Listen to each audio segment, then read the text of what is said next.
मंडळी, 17 जुलै 2026 पासून ते 1 ऑगस्ट 2026 पर्यंत गुरु हे महत्त्वाचे ग्रह अस्त होणार आहेत.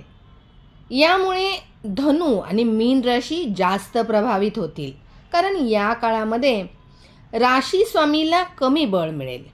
सर्व गुणसंपन्न धन, धर्म, ज्ञान, सुख, समृद्धी, विवाह, संतती आणि भाग्य देणारा गुरु, सर्व ग्रहामध्ये अत्यंत शुभ फलदायी असा हा ग्रह, सर्व मंगल कार्याचा कारक असा हा ग्रह गुरु स्वतः जेव्हा अस्त होतो त्यावेळी तो बलहीन असतो, त्याच्यामध्ये बळ नसते, त्याच्या कारक तत्वामध्ये कमतरता येते.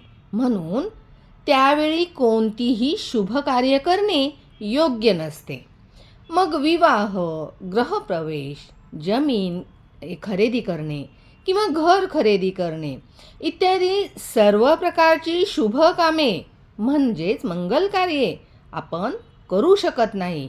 म्हणून मुहूर्तशास्त्रानुसार गुरु हा ग्रह असताना, गुरुबळ नसताना मुहूर्त वर्ज्य केले जातात.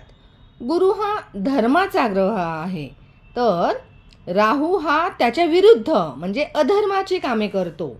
गुरु अस्त जेव्हा होतात तेव्हा राहूचा अशुभ प्रभाव पण वाढतो.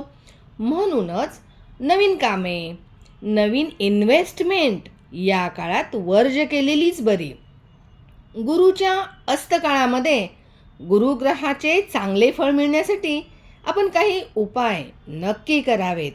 त्यापैकी एक म्हणजे गुरुग्रहाचा आवडता कलर आहे पिवळा कलर, तेव्हा पिवळ्या वस्त्राचे दान करावे. मंदिरामध्ये साफसफाई किंवा दान करावे. आपल्या गुरुजनांची सेवा करावी.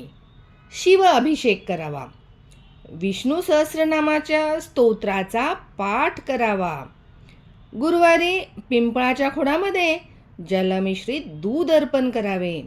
या उपायांनी गुरुग्रहाचे आपल्याला पॉझिटिव्ह रिझल्ट मिळून दैनंदिन व्यवहारात येणारी जी नकारात्मकता आहे ती कमी होण्यास नक्की मदत होईल. धन्यवाद.